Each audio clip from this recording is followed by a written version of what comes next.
Nahum. Okay. All right, we are live. Welcome back with Murphy Mac to another episode of the Fitness Beginner Podcast, where we help you get started on your fitness journey. How's it going, everybody? Hope you're all off to a great week. Hope y'all had a good Thanksgiving, and hope y'all are doing okay. We have another podcast guest coming onto the show today. We have Mr. Nahum Vizakis. I think I said that correctly. So he's gonna be joining us for the podcast today, and we're gonna talk about he just come out with a new book, so I'm sure we're gonna talk a little bit about that. The Biohackers Guide to Spiritual Bodybuilding. So we'll get into that. So I know I told you a little bit, but just a little bit about the podcast. We're just here to help people get started, help beginners or people that are kind of new to their fitness journey, help motivate them, and just learn a little bit about fitness, keep them going, just to inspire people and help them learn throughout this journey. And that way we can do it together and don't have to do it alone. So that's a little bit about us. But if you would, kind of introduce yourself and just tell everybody what you do, like who you are and what you do. All right. Well, what's up, guys? My name is Nahum Vizakis. I'm known as a spiritual bodybuilder. I spent most of my teenage years playing sports, but when I went in the military when I was 19, was when I really discovered my gift for athleticism. And I just completely fell in love with it. It was the first thing that I really came into understand of that I'm really good at it, and movement is life, right? So I really got super serious into it, particularly when I turned 30. From 19 to 30, I was kind of dabbling, in stuff here and there. I got into mixed martial arts, and I was doing more military style calisthenics, hit training, things like that. But it wasn't until I was actually getting ready for a fight. I was training Muay Thai and Brazilian Jiu Jitsu in EOD school in the military, and I tore my left bicep tendon. And after that happened, I was going through school, and I was nervous that I was going to fail out of school, and so the PT was actually kind of based on bodybuilding principles, right? Like very controlled form, constant contraction and awareness to the muscle tissue in order to be able to heal it. And once I got done healing my bicep tendon, I decided to just continue training like that. And then about, I'd say a year later, I got deployed to Iraq. When I got deployed to Iraq, I I had a team member that had to stay back for a little while. So I had like 2 months where I was a team leader in a new EOD team, and I had a little bit of time on my hands. So I just started going to the gym and training. And one of the civilians that was training at the gym at Camp Taji in Baghdad walked up to me one day and was like, "Hey, if we throw on a bodybuilding competition, would you compete?" And I was like, "Okay, why not?" I had all the resources available there to me, and she happened to be an IFBB pro back in the States, and was over there, and like we ended up getting together like a good, I'd say, 15 to 20 competitors, and so I trained for 2 months, completely natural, and I just kind of guessed. I back then, this is 2009, and they didn't have all the resources out there that they do now for information. So I had bodybuilding.com, the forums, and bodybuilding.com, Mm-hmm. and Muscular Development Magazine. Those were my two go-tos. And through just experimenting with nutrition and feeling out, I just got super obsessive for like 2 months. I ended up winning the overall. And after that, I really discovered that, wow, being able to control and really conform and mold my body into these shapes, it felt really good. I felt like, like I really accomplished something. And I just got the bug, and I had all these judges telling me that I was, a natural, I was born for this. And I just blew the competition away. So once I got out of the military, that's when I really started to get going. And in the span of 4 years, I competed in 8 shows. And two of those shows, I did two categories. That's when Men's Physique first came out. Um, and then I really got serious about wanting to go pro. But in 2013, I went from the local level where I was dominating shows, and I went to the national level. And I also went from light heavyweight to heavyweight, and that's where I just got my ass handed to me. And I realized that I had kind of built my identity around bodybuilding. I was also struggling with some PTSD from getting out of the military, and I got blown up a couple times, so it rocked my brain a little bit. And so at the same time, I was really going on a spiritual journey, trying to discover who I was, my identity, understand my own PTSD, and dealing with death and the likes of that kind of energy. And I was going through a bit of my own death and rebirth processes as I was really getting deeper and deeper into understanding the human body and its connection to human emotion, and the even deeper connection to like life experiences and situations, karma and whatnot. So in 2013, I ended up doing nationals in Miami. I was supposed to be on a reality TV show, right? It was going to be called The House of Huge. And the day before we were supposed to start filming, I had my tickets packed, I was ready to go, and everything was good.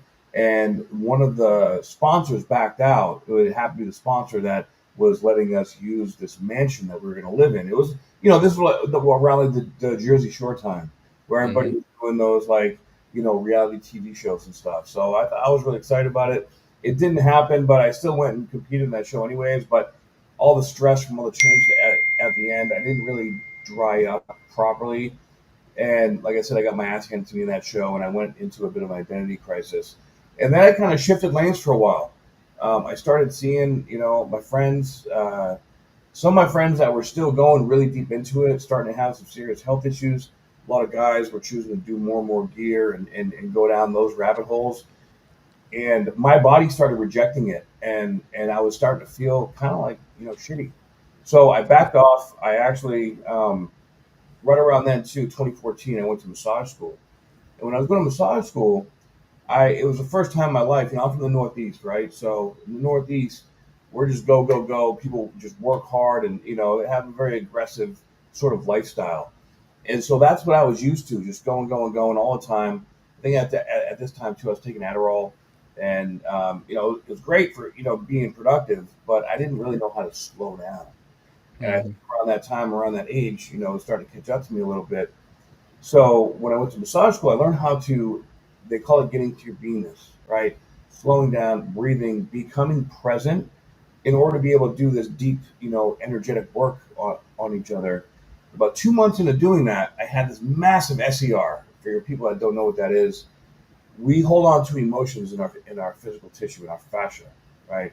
So when I finally slowed myself down and I was in this safe space and doing this slower, more expansive work on my body and my mind, it allowed the space for it to move all this stuck emotional energy that I was actually all this muscle that I had built up was kind of being used as armor, as a control dynamic for myself. I didn't understand this until much later, but that's what really opened my mind to the deeper understanding of what true health and wellness is, particularly for longevity purposes. And so I went through this SER as a massive like fascial unwinding. It happened for like 2 hours. It looked like I was having a seizure, and I was very confused. I didn't know what was going on. I felt very different, and I didn't want to eat the same foods. I didn't want to be around the same people. But I started doing body work, on people, a lot of athletes. I was living in Vegas at the time, and I discovered that I had a gift of kind of communicating with the human body at a different level. And once I started diving into that experience and that process, it really changed the entire dynamic of my life. At this time in my life now, I'm kind of coming back to implementing some of the old bodybuilding principles that I used to live by, but also incorporating all the biohacking, all the spiritual concepts and components, and really living my life as my name implies, as a spiritual bodybuilder. So this is why I wrote the book, from all my learned lessons of all the 35 years of really being an athlete, all the different chapters, all the do's and don'ts, all the messing with peptides and biohacking and steroids, performance enhancing drugs, all these things. There are healthy ways to do them and there are unhealthy ways to do them. And when we can take a step back and break down and see all these different things that are happening, it's really profound what we can learn about ourselves, because the fitness journey is very much like the hero's journey, in my opinion, right? You like when you decide, if you decide to do an event like compete in a bodybuilding show, do an ultra marathon, or even go in the military, right? All these things are going to test you and they're going to stretch you. They're going to make you question yourself. They're going to promote opportunities for you to grow and learn and expand. But you're also going to have to dig into yourself and discover certain parts of yourself that may have been dormant within you, right? So So when you make the decision to start your fitness journey wherever you're at, right? Whether it's you're 350 pounds and you want to be 150 pounds, like my good friend Anthony Lawley, or if you're getting out, or if you're making a transition from being married to being single, or even single to being married, or if you just had a huge accident or a surgery and you're trying to recover from that, each of these is going to test a different part of you and give you the opportunity to really become the best version of yourself. Question is, are you really willing to step back and unlearn the bad habits, be brutally honest with yourself, and really do it to be healthy, or are you doing it to compensate and from an egoic place? And there's some there's some parallels in a positive and parallels in a negative way when it comes to that. I break all this down in my book, but you know especially as we get older, it's very important to look at longevity, especially in the state of the world, right? Once 2020 hit, that whole, pandemic thing, I think it really brought the awareness of health and what really does it mean to be healthy. And so a lot of people are paying more attention to their health now than ever. They're looking at, look, all these foods, the toxins in our foods are killing us, the toxins in our air, the toxins in our water. You really need to know what you're doing and stay away from all these chemicals and all these toxins. It's burdening our body. We have to incorporate detoxification as well, right?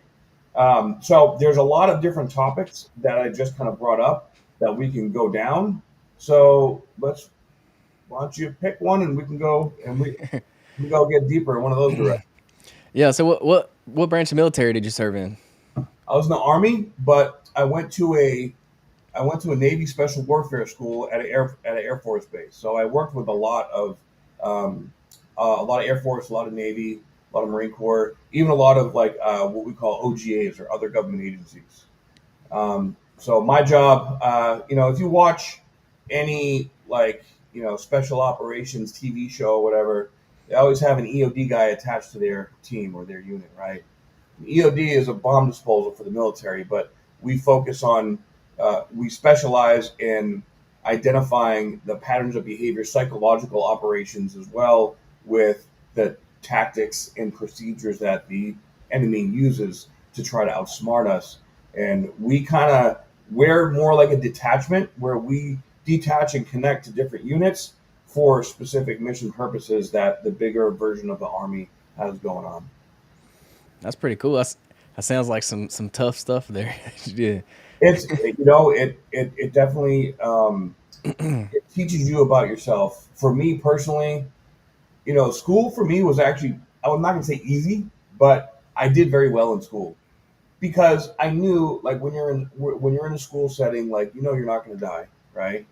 You Hmm. know that there are parameters that they're trying to get you as close to feeling it for real as possible. But once you get into combat, and then you really experience, for me, going to combat, running my first mission and actually handling an IED for the first time was a massive reality check for me, because I thought, like, in school, like, I was fine with it, but then when I was in a real life situation and when I picked up this IED and I realized, oh shit, I can die right now, it hit me so different because now it's real.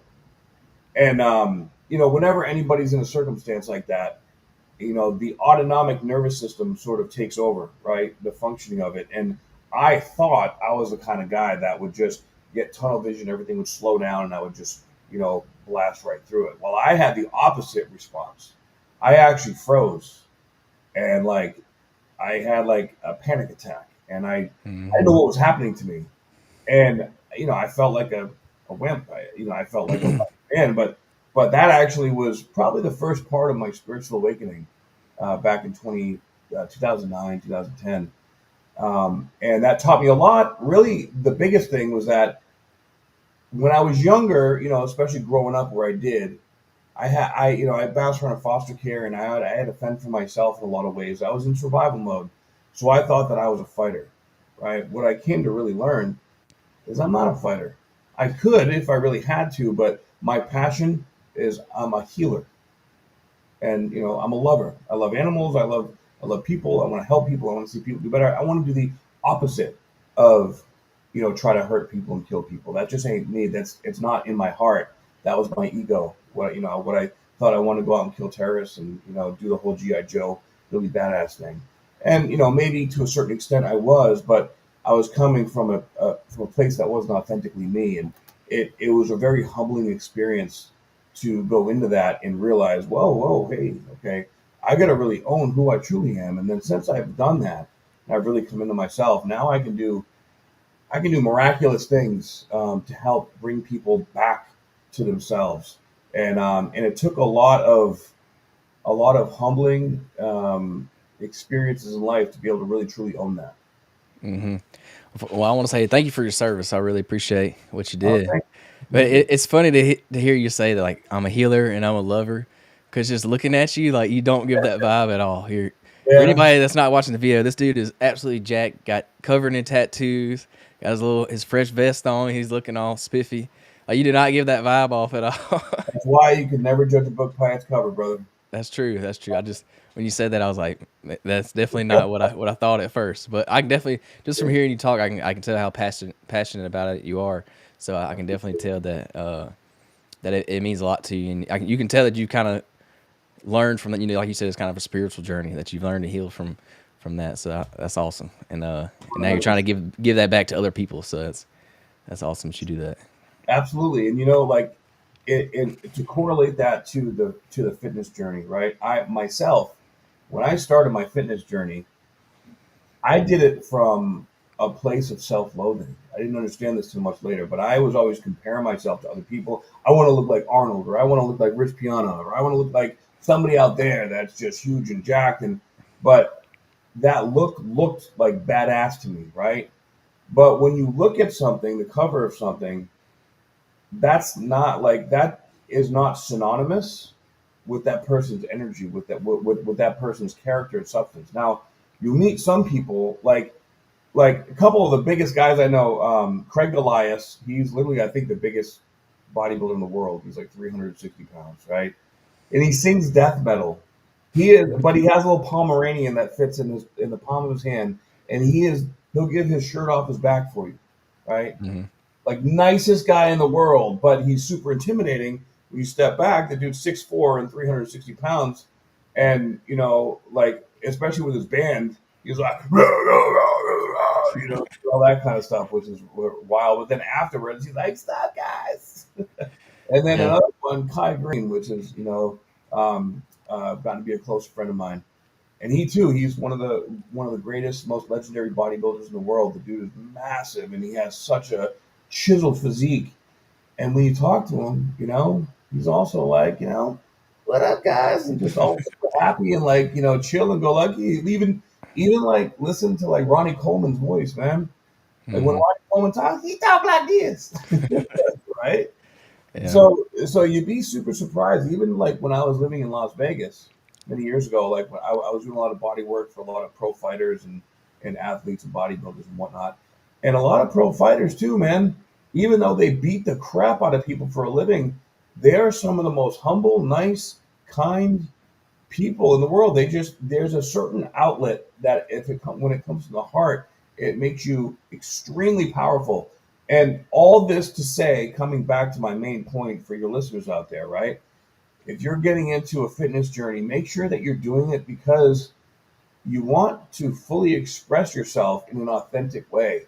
If you're looking at fitness and you're like, I need, if say you're 19, 20 years old, right? Nobody should mess with any PEDs before 25 years old. I'm gonna put that out there right now. And you can maximize your natural potential for 5 to 10 years. All right. Then, if you decide you want to compete or you want to go that extra mile and you really make the choice that, okay, I'm going to go into this and I know that I may never come back to normal, I might have to be on testosterone for the rest of my life, right? Then that's your decision. But anybody that starts before 25, you are forming your identity around muscle, and you're also retarding the growth in your prefrontal cortex in your brain. You're going to retard the growth in your bones, in your entire frame, and that is going to have profound consequences that you're not going to see till 10 years down the road that you really can't come back from. Maximize your natural potential first, whatever you're doing, and do whatever it is that you're doing. Love it, not because you want to look like someone else or have the external appearance of something outside of yourself, because that is giving your power away to something that you don't even know what the truth is behind all that, right? A lot of people out there, man, especially like beautiful people, like, living in Vegas for 10 years, I was around a lot of really beautiful people. Some of the beautiful people have the ugliest souls out there. And some of the people that aren't super beautiful, their energy and their soul makes them beautiful. So never ever Mhm. judge a book by its cover. Yeah, yeah, that's so true. um, I was gonna say, you was talking about the bodybuilders being just the nicest people. Yeah. It's I think a lot of people get a misconception when they go into like a gym, especially like like an old school like hardcore gym where they, it's real dungy in there and they got the music playing. Like those people in there, they'll be the most intimidating looking people, but they'll probably be like the nicest, most welcoming people in the gym. I feel like a lot of people get that wrong, that because people get intimidated a lot when they go into a gym. Yeah. And well, so what you're talking about, like dark, grimy, like push yourself to puke, yeah, that can have its place. But now you got to be careful because some of those people can be ego based weightlifters. Hmm. Um, I just started going to this new gym down here in South Florida. It's called Wolf Gym, and it is. I've been to the nicest gyms in the United States. I used to train at Gold's in Venice, Fit Club in Las Vegas, even Carbon Performance in Nashville, Tennessee. C-Bum's gym, beautiful, right? I've been to Metroflex. I've been to all the nicest ones down there in Phoenix, in Scottsdale, Arizona. I'll tell you what, this gym is setting the standard for quality of gyms everywhere, and it's because there's a lot of pros that train there. There's a lot of really serious people that are serious about their fitness, but there isn't all the ego. There's nothing that annoys me more, and I, of course, I don't let it get to me, but I don't like to train around guys that have a lot of ego. These Hmm. guys that have inflatable lat syndrome, they're walking around with their lats inflated all the time, or they're just throwing around weight and being loud and like grunting and like, lifting way too much with shitty form, right? And being very just gregarious about it. There's there's a certain way that you can carry yourself professionally. You don't need to be slant. Like, I don't lift super heavy weights, man. When you see me in the gym, I'm a student of bodybuilding, body sculpting, right? Creating hypertrophy, form, deep, like training for me is like a meditation. So, and I love, like, I have a couple workout buddies, we go to the gym, and I love to learn and also teach at the same time because everyone has something that they can teach or learn. So, as long as if you're around experienced people, or even if you're hiring a coach or you're going to a gym that does seem intimidating, look to see if it's actually an inviting, if they're inviting you in and being like treating you like a family, or are they judging you, or is everybody in there judging each other? That's going to be the defining and differentiating factor for where you're going to get great gains, or you're going to go into a dark place and just start judging yourself. Because if you're training with other people that are judging everybody else, that means they're judging themselves, and that energy, that vibration is going to leak onto you, right? But if you're going into a place you feel at home, you feel like you can explore and try new things, even if you don't know everything that's going on, you can go up to someone and ask, hey, like, I just saw you do this. What is this doing? What is that doing? Be curious, be inquisitive, right? And then look at your own fears. If I know it's easy sometimes to get insecure, especially if you're just starting out, and there's guys around you that are all super jacked and everything. But people that do this for the love and when they love themselves, like, I love it when someone that's just getting into their game comes up to me and asks questions about what I'm doing, Hmm. right? Because I would rather help see, even if it's just one piece of information, see and understand a deeper concept of why something is done the way it is. And then they take that and they learn from it and try to, do it even better for themselves, right? There is no one right way to do this.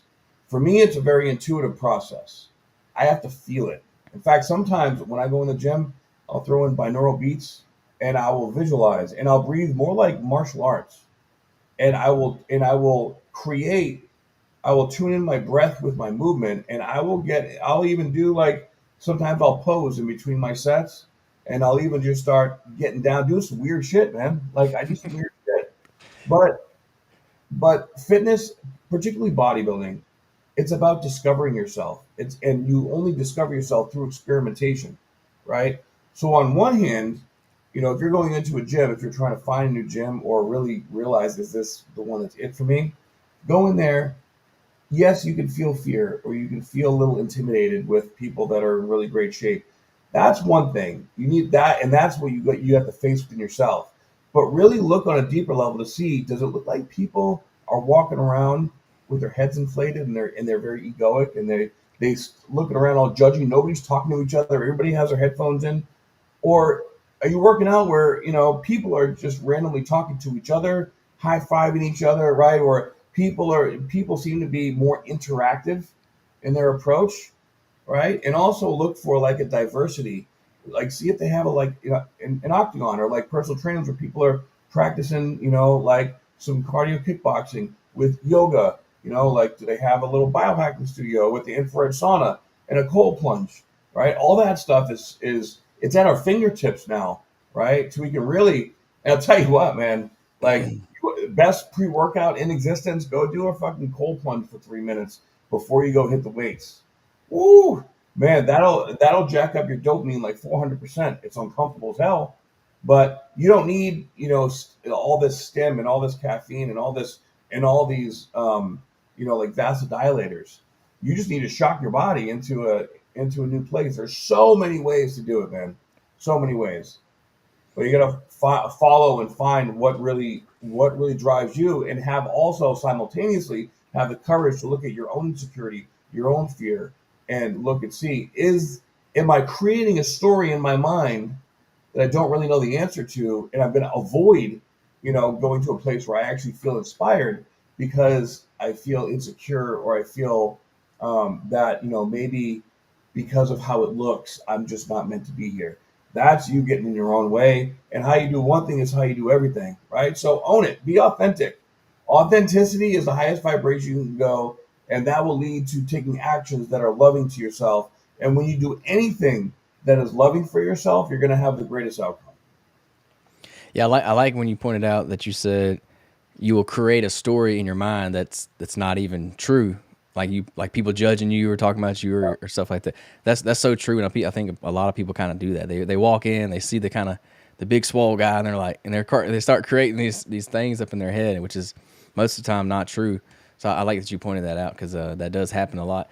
And also the point where you said you want people to come up and ask you, like you love when that happens. Yeah. I'm the same way. Like I encourage people all the time on the podcast, like if you work out in my gym, like, hey, come ask me a question. I will try to help you out the best I can. Or whatever gym you work at, there's somebody in there that's experienced. You can tell by just how they look or what they're doing. You can tell they're experienced. They would love to help you out. Like most people are pretty nice and want to help other people when it comes to fitness, especially if it's something like they're passionate about. Like that's the whole reason I do this podcast. Is I'm passionate about fitness and I want to be able to help other people.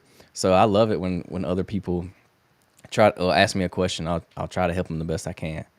So I 100%, encourage people man. to do that. Hell yeah. If you look at my boy Joey Swole, right? You know who Joey Hmm. Swole is? Right? Like he's a real one, and he went through some health stuff because he was on a lot of gear, and he had to learn some hard lessons. But he goes around and he calls out these people that are being douchey and like making fun of other people. Like, guys, don't be a bully. Like I got bullied when I was a kid. That's actually kind of where my fitness journey started, because I was getting bullied, and then one of those bullies actually had sex with my girlfriend. I was like 18. And of course, it was her fault too. But at that time, I was like, all right, I'm gonna get jacked so that none of this shit ever happens to me again. And that was my initial motivation. Of course, it evolved quite a bit over the years, right? But bullies suck. Don't do that. Okay. Yeah, I like what Joey Swole's doing. I know it's just weird seeing a lot of that stuff online because I don't personally see that at my gym. I work out at YMCA, so Uh, honestly, it's a lot of older people that work out at my gym. So you don't okay. see that a lot. And there's not a lot of social media that goes on at my gym. I know when you go to those big, if you're in like a big city with the bigger gyms, you see a lot more like influencers and stuff. So I think that plays a little bit more into it. But I never see that. So like when I see people online just straight up being rude to people in the gym, I'm like, man, that's just weird because that never happens at the gym I work out at. Well, that's good, man. I'm happy to hear that. It's a lot of times like the EOSs or like the LA Fitnesses or the Planet Fat Hmm. Nappy Fitnesses, like those kind of gyms they're like $10 a month, and they just have so many people that join them, and you get young kids, you get little punks, and then the little punks create little squads, Hmm. and they got nothing better to do, right? So, but this is like energy attracts like energy. So, if you're in South Florida, come down and check out Wolf Gym. I think there are other ones around. It's a franchise, right? But Hmm. they market and brand themselves right. And then other places. I don't know where you located at, man? I'm Mobile, Alabama.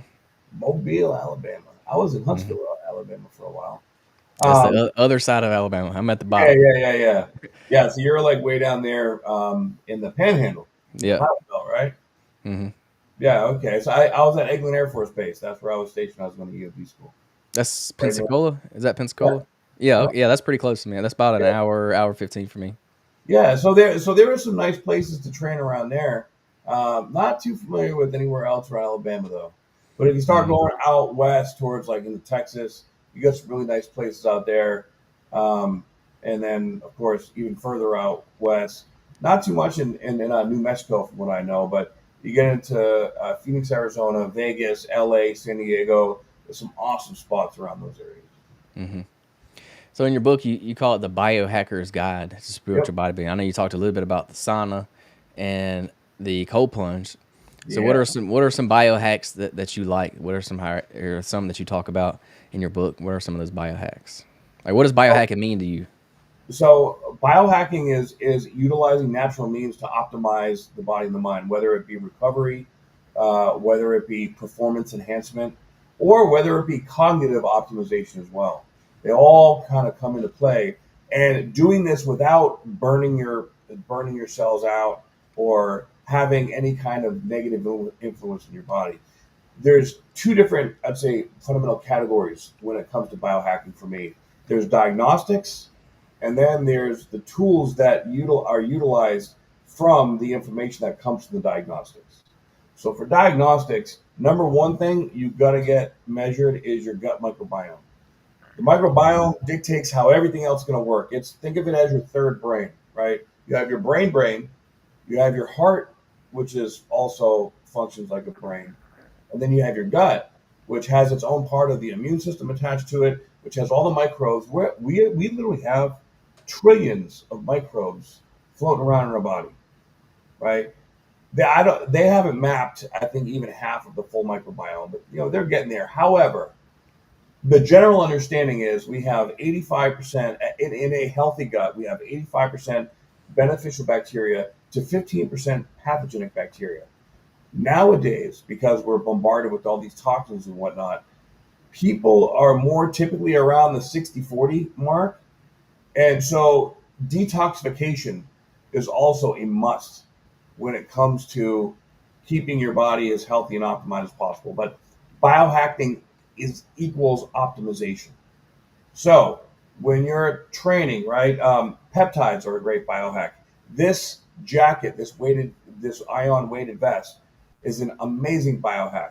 And all you're doing is putting something on that's going to improve the efficacy of everything that you do by 20 to 60%, right? Literally, you can change nothing, and you're still going to be burning more fat. You're still going to be cleaning your lymphatic system. You're still going to be focusing more on form because you can feel it deeper. So many incredible benefits. All right. But then you have the other ones that are more biochemical, like infrared sauna, which is great for also cleansing out the lymphatic system. You have red light therapy, which is awesome for optimizing mitochondria, for keeping your skin, hair, and nails nice and healthy. It also just happens to make you bring out the vascularity in a good, lean physique if you're below like 8%, right? And it'll also help the processing of lactic acid in the body and even the digestion of different nutrients in the gut. So then you have cold plunges or cryotherapy, right? Which is the opposite. The heat is really good for inflammation. The heat is really good for tension. The cold is really good for inflammation. You could also combine them and do contrast therapies, right? If you have an injury or just got out of surgery, those are really great methods to be able to spike the immune system and hit it in a way where it's hyper attuning to where the vulnerabilities are in the body, so that you can recover faster. Especially this day and age, if you're getting ready for an event like an ultra marathon, or even just like a Spartan race, or Mm-hmm. bodybuilding competition, right? All these things, these processes allow you to train longer, harder, and better, and you don't have to necessarily take all like the stim pre-workouts and a massive amount of like supplements. A lot of the supplements, especially in the bodybuilding industry these days, are crap. They Mm-hmm. all have sucralose and artificial colors and artificial flavors and artificial preservatives that keep them, like, yeah, you might be getting some good stuff in there, but you're getting a massive amount of toxins with it, and that stuff's going to catch up with you eventually, right? I'd say peptides is probably the most advanced and most beneficial biohack out there that can also be combined with all these other things. And this is going to be more deliberate towards like sort of anyone that's, I'd say, over 30 or 35, right? In the older age, when the natural production of all these different peptides are declining, but the real reason why they're declining is like it's not age. It's because it's an accumulation of waste, emotionally and physiologically, right? So we live in a society that is promoting and creating addicts. It's almost a norm these days that everybody is an addict. It's rare that you find someone that is not. And the bodybuilding industry attracts addicts like shit attracts flies. Okay, it's crazy. So you have to be incredibly mentally resilient and strong to be able to see these things. And I myself fell into that trap. I got addicted or attached to the external validation, and I was up there, and I was doing great things, but I didn't get sponsored like I thought I was, and I didn't do as good at the national level that I thought I would be. So I had these expectations, but ultimately it led to my own demise, the seeking outside of myself for something that was not authentic, and I had to learn the lesson the hard way, which is right around the time I discovered plant medicine. And for me, plant medicine kind of saved my life from my own egoic nature. It helped me awaken to the understanding of where I was getting in my own way. I had a very strong self sabotaging nature to myself. And when I started to discover and understand these things, it completely changed my approach to training. So now I'm literally like, I'm bigger and in better shape now than I was even 10 years ago. Right. But I'm not obsessive about it like it used to be. I used to be like a Mm-hmm. fucking Nazi drill sergeant to myself, eating 6 times a day, measuring all my calories, getting to the gym twice a day, and doing all this.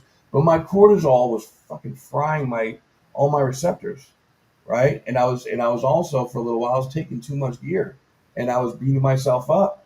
So I started having digestive issues, and I started getting burnt out, like severe chronic fatigue, right? And I couldn't hustle like I was before. So now I don't really like, I lift because I love to lift, but I'll eat. I'm not going to eat perfect. In fact, I kind of intuitively eat. So some days I'll eat more, some days I'll eat less. Maybe every now and then I'll have a chocolate chip cookie. Right? I'm not gonna beat myself up as long as I I'm not going and I'm hiding in my room like Schmiegel, and I'm sneaking like a whole pack of Oreo cookies. 'Cause I used to do that when I was competing after a show. Like I would buy like $100 worth of junk food and just lock myself in my room and just fucking eat like I was, from the Lord of the Rings. It's crazy. And I know like when you really restrict yourself from that place of sort of self-loathing, eventually the energy has to bounce back, right? So now I don't do any of that. So now I don't have any of those kind of problems, right? Now I may not be as, I could be leaner, I could be bigger, I could be more vascular, I could be a lot of things. But I have more important things in my life now, like creating healthy relationships. and building my business, right? And being authentic. And, like if I'm tired and I feel like I need to take a day off the gym, I'm going to take a day off the gym. I might go do a HOCAT session or go sit in the sauna or stretch, right? Or even meditate or do breath work, right? And I take the time to deliberately do that and not beat myself up for not, having a pump or being, 6% body fat or whatever it is that in my mind, I wish I could stay at. Because look, like, and especially social media does this, like you get a concentration of seeing all the best physiques in the world out there, right? And you can get like a little delusional when, especially the algorithm will pick it up. You'll see it every day, all day, right? So now you're thinking you were aiming to get to that place. It is not possible to sustain that, guys. It is not. You will drive yourself into the freaking ground. Not to mention that genetics has a big part to play with all that, right? So, you know, if what I'm saying is resonate with you guys, right? Pick up my book, and I go way deep into all the topics that we discuss here, and I really break it down so that you can see: am I following this behavior pattern, and is that bringing me in this direction? And if it is, how do I turn it around, or how do I utilize taking HGH and testosterone and peptides beneficially as opposed to hurting myself, right? And when is the right time to make these decisions and how? All those things and more I cover in my book, and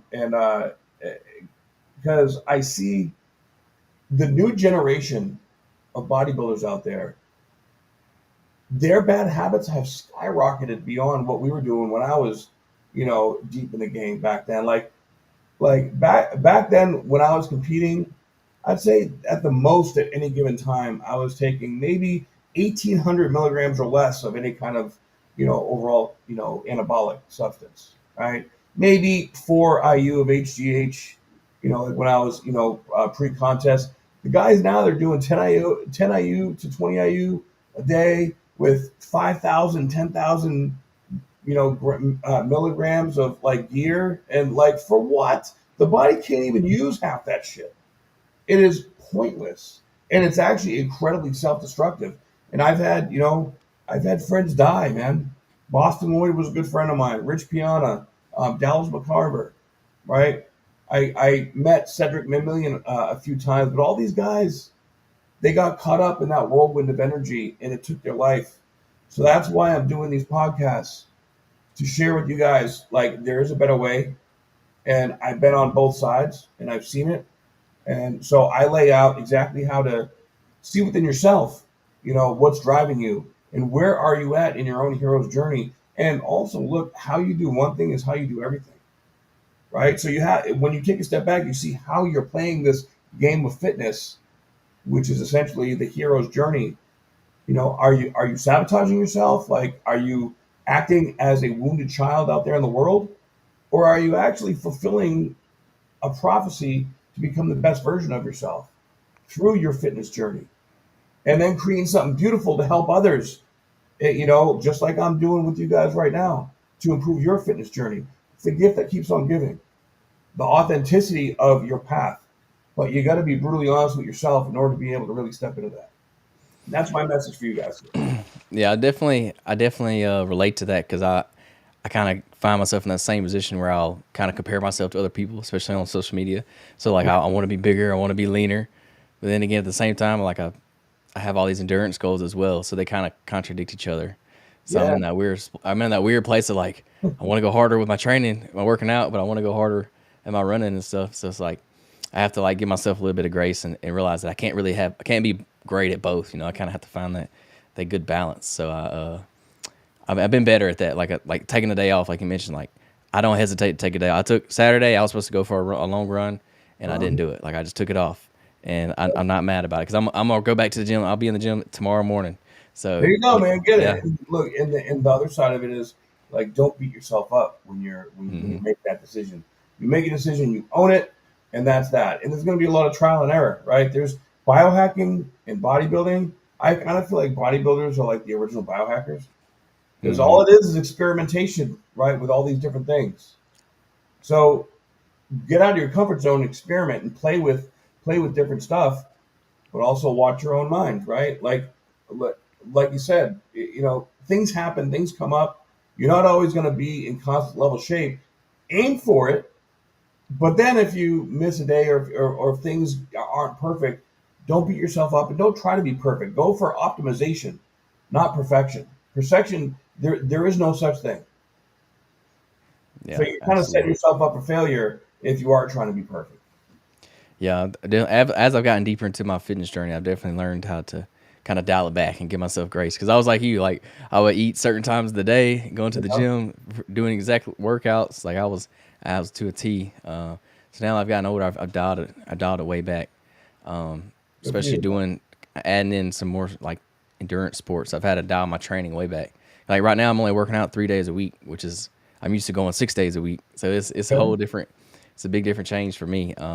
You So I've know, had you know, Dorian Yates, he only trained 4 days a week, to but when he trained, he was fucking drain killed, it. right? Like he was pushing himself all the way to his mental limits every time. Now, some could say that, you even do that and, you're risking injuring yourself and whatnot.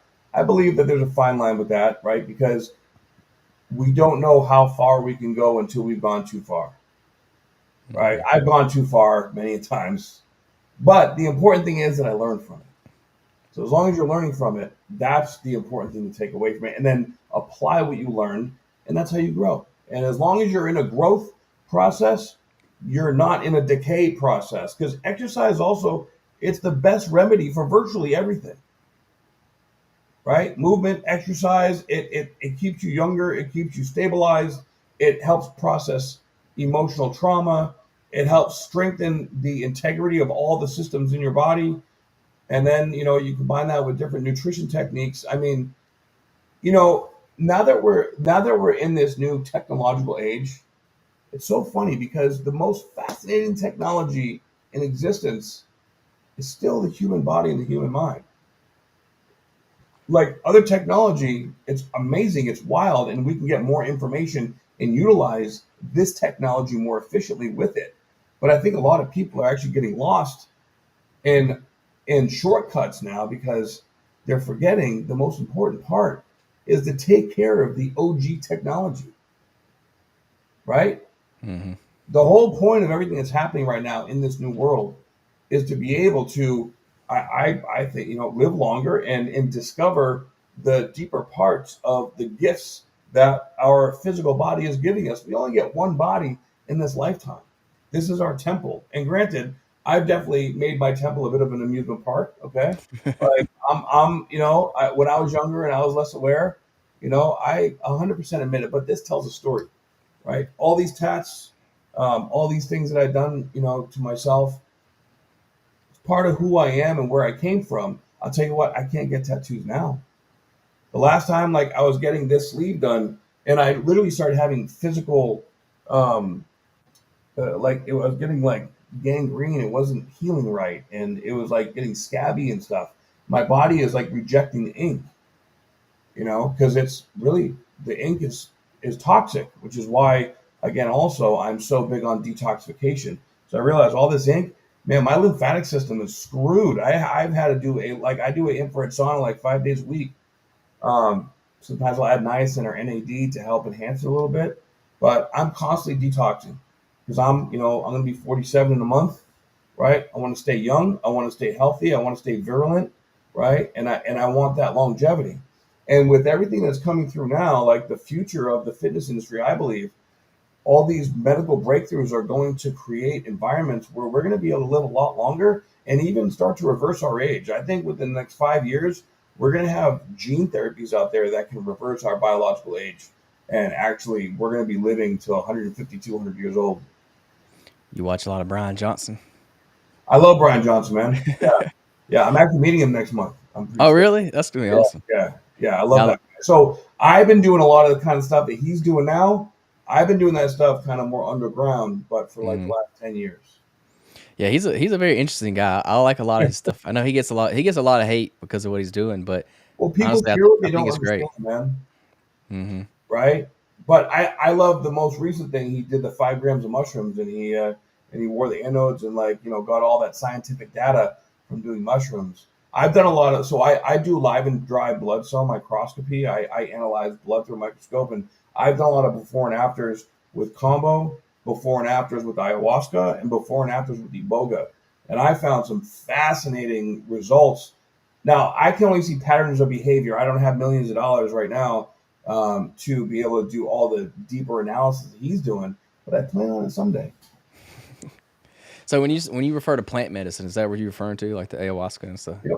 I never heard of the other ones you mentioned, but I've heard of the ayahuasca before. Combo, bufo, and iboga. Is that kind of the same thing as ayahuasca? I'm not familiar. Are they They're in different? the same family, I would Hmm. say. Iboga is kind of in a class of its own. So iboga, it comes from Africa. All those other medicines come from South America. Hmm. South America and parts of southern United States. But iboga is unique. It's not for everybody, but it's the most powerful medicine on the planet, particularly for addiction, right? But even more so, it's a complete reset. I mean, it'll even clear out karma from past timelines. Um, it's a major commitment, and it's the only medicine that can actually, if you're not very careful and don't do proper testing, it can actually kill you. So you have to be really careful with that one.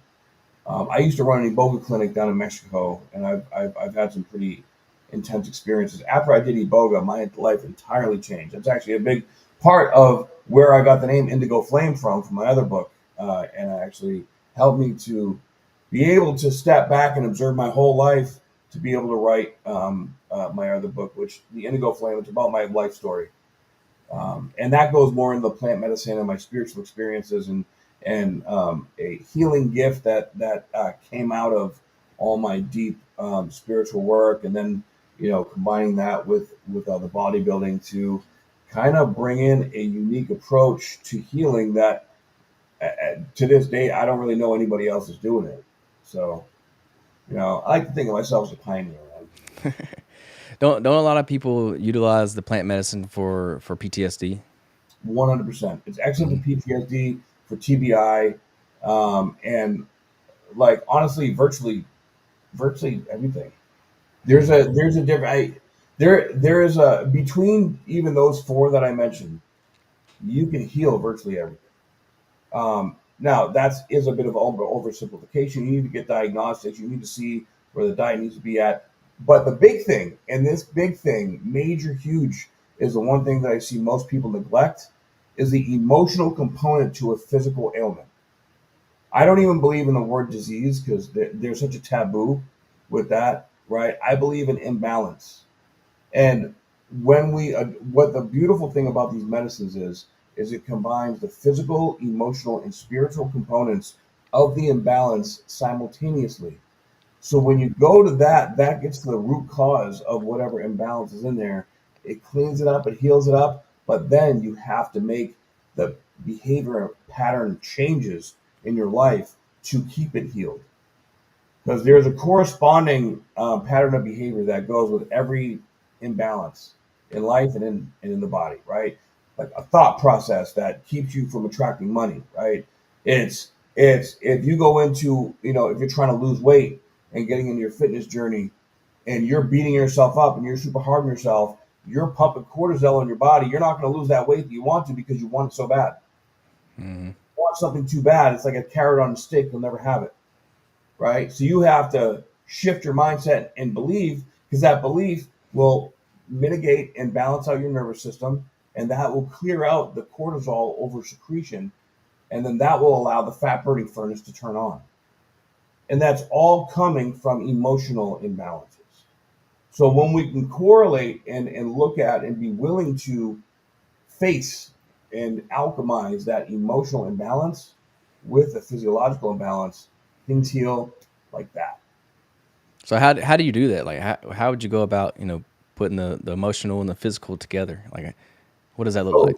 So diagnostically speaking, I everybody kind of resonates with a different aspect of diagnostics, meaning that when we look at the blood, right, we're looking at the patterns of behavior of your cells.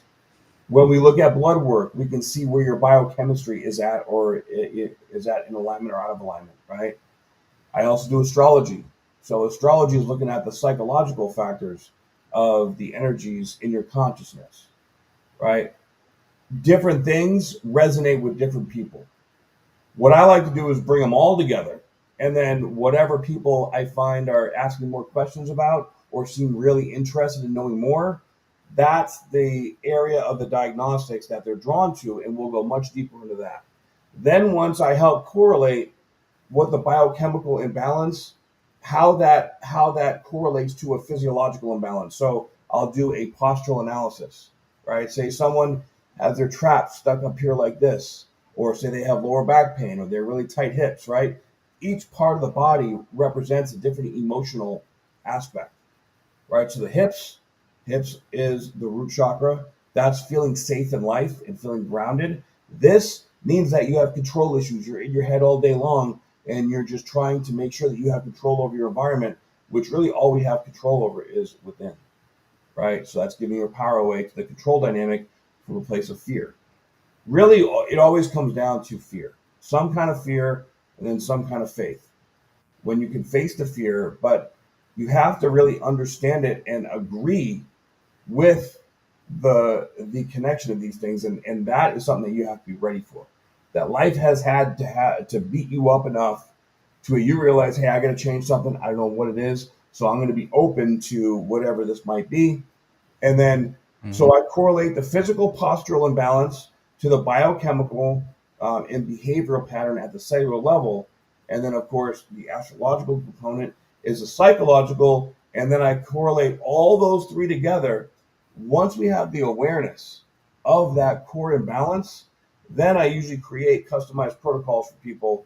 And that can be, it really unique for everybody, depending on like have they ever worked with any plant medicine, or if they've never done any mind altering substance before, I'm going to start real slow, right? Maybe with just some FST, some vibroacoustics, some breath work, something like that, right?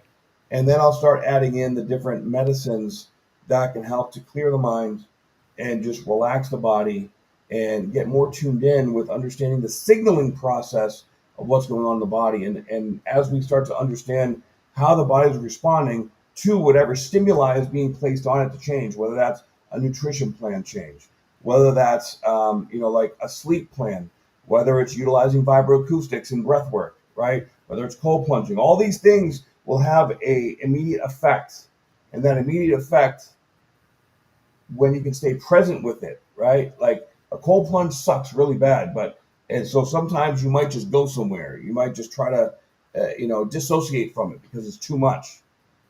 So you practice coming in the present moment during that extreme discomfort, and that it's that extreme discomfort that will teach you about yourself.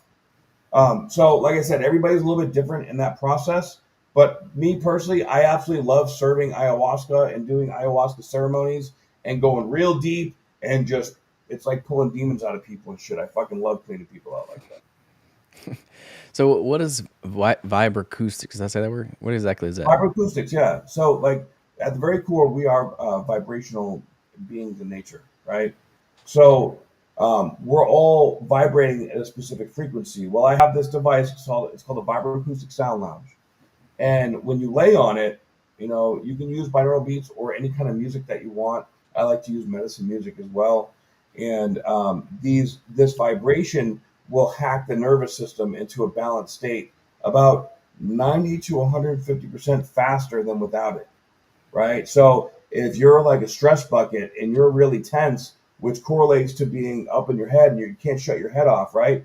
You lay on the sound lounge, you focus all your attention on your breath, you listen to this very calming music, and your nervous system just totally evens out. Now, I'm a firm believer that we're not going to need plant medicines probably 5, 10 years, because humanity is going through a shift right now, right? We can all feel it. And as we're going through this shift, we're clearing out what no longer serves us, but we're raising our vibration, thus meaning we are getting more sensitive to vibration. So sound baths, vibroacoustics, even like just listening to specific music and or harmonics.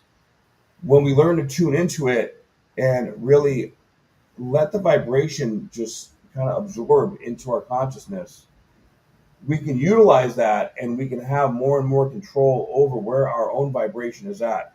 We can feel it when it's getting out of alignment, and then we can also feel it when it is in alignment. It is that awareness. Think of it like the light spectrum, right? We can only see, a fraction of the entire light spectrum. We can't see infrared light, right?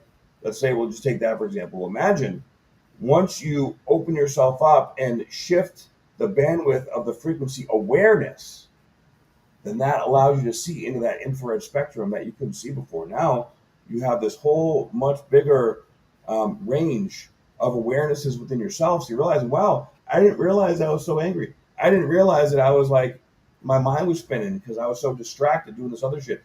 I didn't realize that my wife, my husband was upset. I didn't realize that, I wasn't paying attention to my daughter over here, right? It's so easy to get distracted in life. And that's another thing that fitness is great for, right? But are you using it for that intention to bring yourself back to being present and then being around the people that you love and care about and bringing that presence into their experience? And once we embody this vibration of alignment, that vibration will act like a magnet to bring everyone else in our environment into that alignment. Now, if someone is not wanting to come into alignment or grow like that, then they're going to trigger the hell out of you, and then you're going to bump heads. And you might have to be like, all right, that energy was not good for me. It was stealing. It was stealing. They were being an energy vampire. They were teaching me a lesson, but they don't want to grow with me, so they're going to have to grow without me.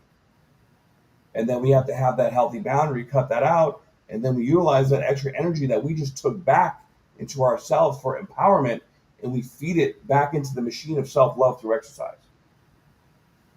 All right. So what would you say to those people out there that are very like they don't really believe in kind of like the kind of the spiritual side of things? Like some people call it like woo woo. Like how do you? What would you say to those kind of people? Like, see, you definitely believe in it 100%.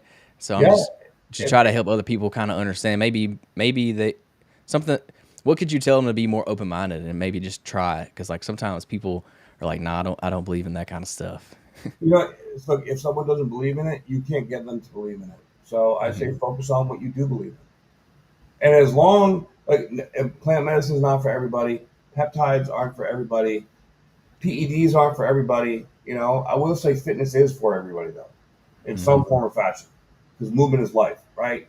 So whatever it is that you do believe in, provided that this belief system is making your life better, then commit to it.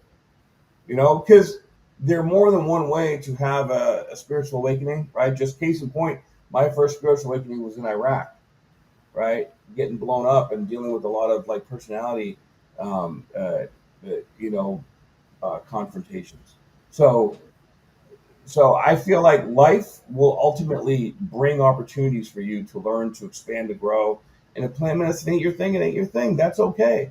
You know, whatever is your thing. If you're a devout Christian and you go to church and you feel like that the pastor speaks to you, right? Then you go ahead and follow that, right? Or if you just want to go out in nature and do breath work or whatever it is that you might do, go with what you feel drawn to, go with what you feel speaks to you, and own it and accept it. As long as it's coming from an authentic place of yes, I really truly like this and this is what makes me feel right, then it's right for you, right? I ain't trying to say that my way is everybody's way. It's what helped me. Hmm. And that's why, I love to share my experiences, but I'm also well aware that this is not for everybody. Yeah, I like that. I agree with that. So, different things work for different people, and you got to try it all out and see what sticks. Same with fitness. Like there's so many different styles of fitness, and I always tell people try them all out, see which one you like, because some of them you're probably not going to like, and some of them you may enjoy more than others. So you might as well Exactly. experiment a little bit with it. So 100%. for somebody that wants to get started today and try to kind of find more of that that spiritual side of it, what would you recommend they do like today? Like what's something they could do today to start with that? Get my book. um, I mean, if you're talking about wanting to like learn more about how to get into spiritual practices and whatnot, Yeah, yeah, or just how they can relate it to their fitness journey as well. I mean, listen to content like this. You Hmm. can reach out to me. Send me a message on Instagram, spiritual underscore bodybuilder. Right? That's what I'm here for. there's lots of people talking about this kind of stuff out there. Aubrey Marcus is like a pioneer in this field as well, Mm-hmm. right? Um, so seek it out and listen to what feels right, and then continue to follow what feels right to get more and more information. You'll feel and you'll know if it's right for you.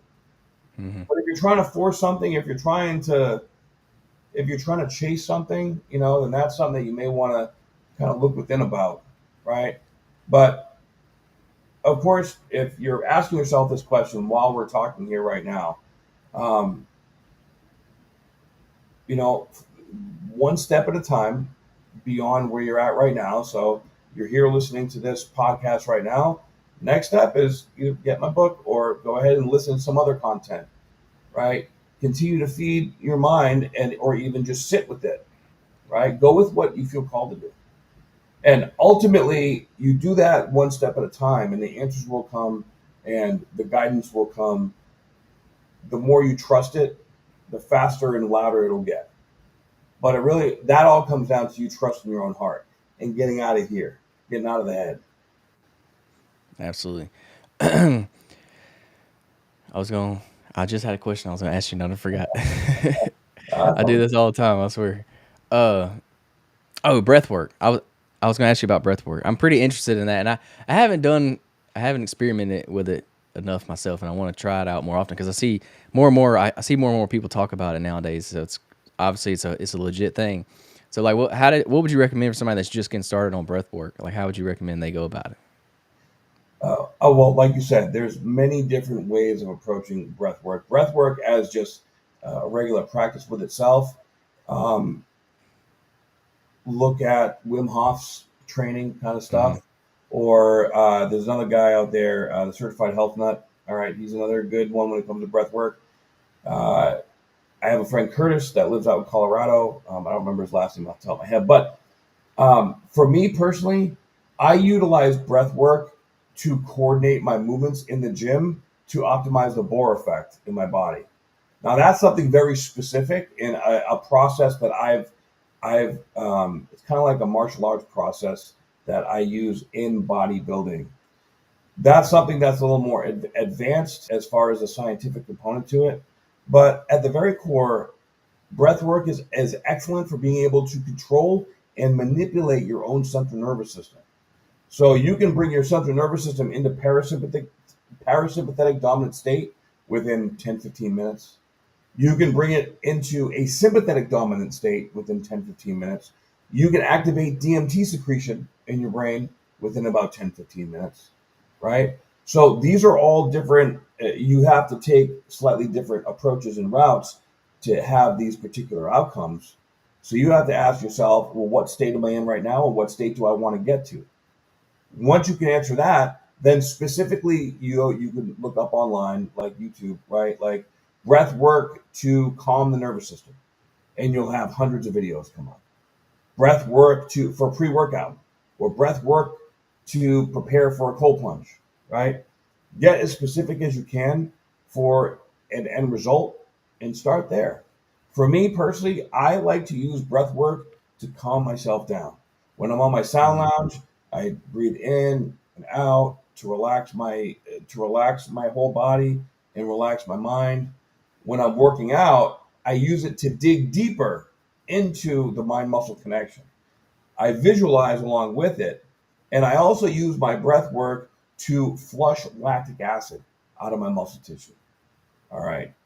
So you can create it whichever way that you want. And that's the fascinating thing about the human body's technology, because like you are the only you out there, right? So there are the only downside to all this is that there is so much information, and that you really have to get dialed in on what you think you want. Now, also, you may think that you want to optimize your sympathetic nervous system, right? But when you start it, you get an opposite result. If that's the case, then you're lying to yourself. And then that's what you have to be honest with yourself about. You may think that you want to get hyped up for the gym, but your nervous system will say, hey, we're already stuck in fight or flight. We actually want to be in rest and digest and chill out. It's your ego that's trying to get somewhere that it's not meant to be. All right.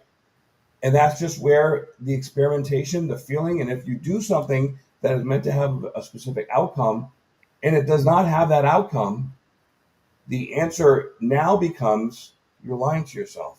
And then that becomes a new direction.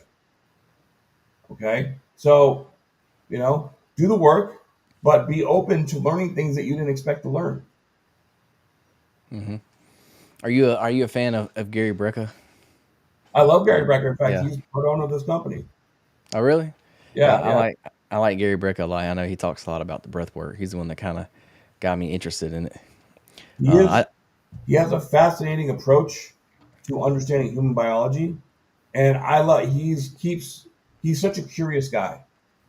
And I love how he also too just wants to help people. mm-hmm. Yeah, but he actually talks a lot about this vest. So Um, and, tell me a and little bit about the best. I'm not familiar with it. so the one I'm wearing right now is called a boardroom vest.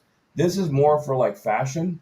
And the regular workout vest, it combines compression with weight, but the weight's only for a man my size, it's roughly 12 pounds. All right. But with the compression, that creates the heat with the weight. When you put it on, it doesn't even feel like you're wearing any weight, number one. Number two, it creates what's called fractional loading. So because it's also compressed, it'll actually align your posture. And especially when you're working out, you can feel your posture about 5 times more deeper and more definitively. So it's almost like having a personal trainer to coach you on your form when you're training, right? Because it keeps you aligned like that. But not only that, while you're working out too, it keeps you in zone two for about 2 to 3 times as long as you normally would be. Zone two is where the fat burning furnace is, right, with your metabolism. It also helps to flush out lactic acid and it pumps up the lymphatic system. So it's helping flush toxins out of your body via two different mechanisms simultaneously. So it's making everything that you're doing more efficient. That's pretty neat. So it wouldn't be the same as wearing like a normal just like weight vest. You got to have the compression with it. The Yeah. compression makes all the difference in the world. And Mm-hmm. me when I was in the military, dude, like I used to do ruck marches with 80-pound rucksacks in my back, right? I wish I had something like this when I was in the military because it would have saved my lower back, number one. But also, you can wear a rucksack with this on your back, and it's going to make when you get tired after like 17, 18, 19 miles on like a ruck run or a ruck march, man, your shoulders are hurting like you're compensating all over the place. This will keep you from doing that. It'll help you reset and reassess your posture in different ways. So you might have to bring it a little bit higher, bring it a little bit lower, but because you have the protection going on here, it's going to keep you in alignment and in check with your body's positioning. And that, above all, is the biggest and most pertinent aspect, in my opinion. You see a lot of kids these days because they're on their phone all the time. They got the shoulders humped over, right? We're seeing hunchback a lot more nowadays in younger and younger people. We're seeing posterior and anterior pelvic tilts in people because they're sitting all day, right? All these things can be aligned through the vest, and you can stack other things on top of it as well. You can wear this vest with virtually any kind of exercise, virtually anything, and it's going to have a benefit, and you're not changing anything. The only thing that I would recommend is that you definitely stay well hydrated, because Mm-hmm. as your lymphatic system is clearing, that's making you sweat more. So in the extra sweat, you're gonna well, and I'm down in Florida. You're in a pretty warm climate too. This may not be relevant to Mm-hmm. people living in like the Northeast and like where it's like 10 below. But and it looks pretty cool too, man. So you're wearing it during your workouts and everything, just around the house. Like that's Yeah, okay. man. That's pretty neat. Yeah. And then one last question before we let you go here is Yes, sir. you mentioned something about being on the show Wipeout. Is that Yeah, yeah, like the big red balls Wipeout? yeah. It was 2012, and I was like in the in the heyday of my bodybuilding career at that time, and I was living in Phoenix, Mm-hmm. and I got a message on Facebook from like somebody from their team. They're like, "Hey, do you want to be on the show?" They were doing a show called Brains versus Bronze, and I was like, "Well, screw it, why not?" And mind you, I had never seen the show before. Oh wow. I had no idea what I was getting myself into. I was like, I'll just drive out to LA and go do this thing. Have some fun. Because I figured I just got out of the military. Like I'm competing in bodybuilding. I'm in ridiculous shape. I'm gonna be fine. I'm gonna smoke this thing, Hmm. right? So I went into it a little too arrogant, honestly. And when I got there, man, like they did like a 2 day long like health checkup to make sure that I was good, and I still didn't think anything of it. Then I get to the actual environment where we're getting ready to go into the whole obstacle course, and there's all these bodybuilders, right? They have IFBB pros and all these guys, and then they had all these like PhDs and like people that were from Harvard and like teachers and shit, and they're all wearing like wetsuits and like covered. They asked all of us to wear like shorts and tank tops so we could show off our muscles. So we were like, and I didn't realize um, that it was February 2012 in the mountains of northern LA, and it gets cold there in February, man. So we went out and they wouldn't even let us look inside the obstacle course. There was a fence around it, and they walked us around and said, "We're all going to line up right here. You have to face away. Then when they call your name up, you just turn around and go up, and then go do it." So I think I was like number three. It was like 4:30 in the morning, Oh right? wow. There's frost on the ground. They had to break up the ice in the water, to get ready to go. And I'm in a tank top and like these flimsy little shorts. So I'm the third one. They call my name. I get up here, and it was like a huge movie scene. There's like a crane with the director in it, and there's a team of like 50 people standing there, and the director is like, say your tagline, say something funny, and I didn't know what else to say, so I was like, Mongo Smash, right? Like, what else am I gonna do? And and then they kind of coaxed me to say a few more lines, and they're like, "All right, now go." And I was like, "Go where? Where am I supposed to go? I just want to go." And then like there was a guy, over next to me. He's like, "Okay, you got to go right over here." It was some stairs that went down. I couldn't even see past the stairs, but this thing was huge. So I just reacted and I ran. And as soon as I got over the stairs, boom, like I fall into this bathtub with this water that was like 40 degrees. It was like getting hit with like an ice bath. So I Hmm. was like shell shocked. I could barely breathe. And then I get up, and as soon as I take a step, there's a hand right in front of my face and just knocks me off of the platform. And I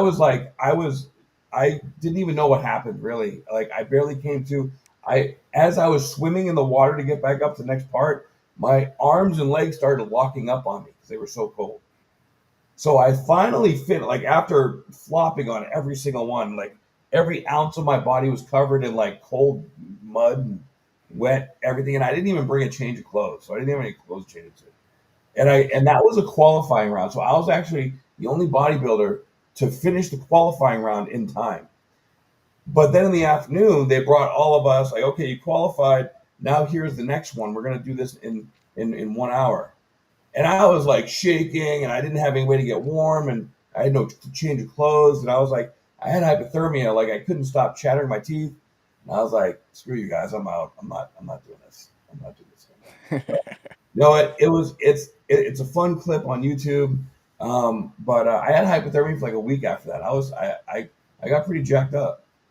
It Dang. was because of the cold. The cold just messed me up, man.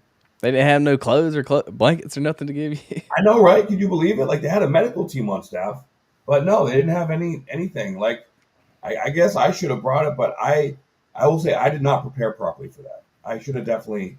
And this is before like cold plunges were cool. You know what I Yeah. mean? So I was not used to that at all. I can't believe you never heard of the show Wipeout. I feel like I that's know, pretty. right? It's the common thing around here. That's pretty fun. I thought that was pretty fun that you were on the show. So you can find it on YouTube. You can find a clip on there. Yeah, just type in Nahum Vizakis Wipeout. It's a pretty hilarious 3 minute clip of me just getting my ass kicked on it. I'll have to look it up after this. That's Yeah, funny. man. So if you would, before we let you go, I want you to let everybody know where they can find your book at. If you got a social media or website or anything like that you want to shout out. Yeah, so you can go to spiritualbodybuilder.com, and I have both my books on there. You can also go to my Instagram. That's where I do most of my work right now. Spiritual underscore bodybuilder. And I have a link tree right there. And that link tree, you can get to all my services, my books, all my information. And, feel free to reach out. I'm here to help and support in whatever way that I can. Awesome. Thank you. If you would just leave the listeners with one little tip that you want to leave them with before we go. It could be anything. Be authentic. Authenticity is the highest vibration. And if you do everything in your life through a place of authenticity, you will be successful, guaranteed. Awesome. I like that. So thank you so much for joining the podcast. I really enjoyed it. I'm Thanks for sure the having me listeners on, will get brother. It's been a I'm sure pleasure. the listeners will get a lot from it. And y'all make sure y'all be sure to tune in next week for another episode of the Fitness Beginner Podcast. All right.